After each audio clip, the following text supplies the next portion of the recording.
হুজুরদের লিস্টি করো। হুজুররা কি করছে? এই আল্লাহর বান্দারা কোরআন হাদিস বুঝে নাই, ভাই মাদ্রাসার লিস্টি করো। যারা করছে এদের চরিত্রও নাই, এরা নাস্তিক, এরা মুরতাদ, এরা বেহায়া, এদের জন্মের পর্যন্ত ঠিক ঠিকানা নাই। এরা আবার উলামায়ে কেরাম, নবীর ওয়ারিস, মাদ্রাসার মধ্যে যারা পড়ে এরা নবীর ওয়ারিস, এদেরকে নিয়ে লিস্টি করে।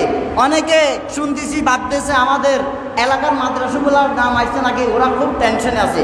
আরে ভাই, কোনো ব্যক্তি যদি কোথাও কি করে, আমার যুক্তি, যদি খুন করে, কোথাও যদি সেই অপরাধ করে, তাকে সাক্ষী দিতে হয় যার চোখ আছে সে। এখানে একজনে মার্ডার করলো, চুরি করলো, ডাকাতি করলো, দর্শন করলো, অন্ধ ব্যক্তি যদি সাক্ষী দেয়, অন্ধ ব্যক্তির সাক্ষী এটা গ্রহণযোগ্য হবে না। আর যারা এগুলা লেখছে এরা তো অন্ধ, এরা তো বেঈমান, এরা তো নাস্তিক।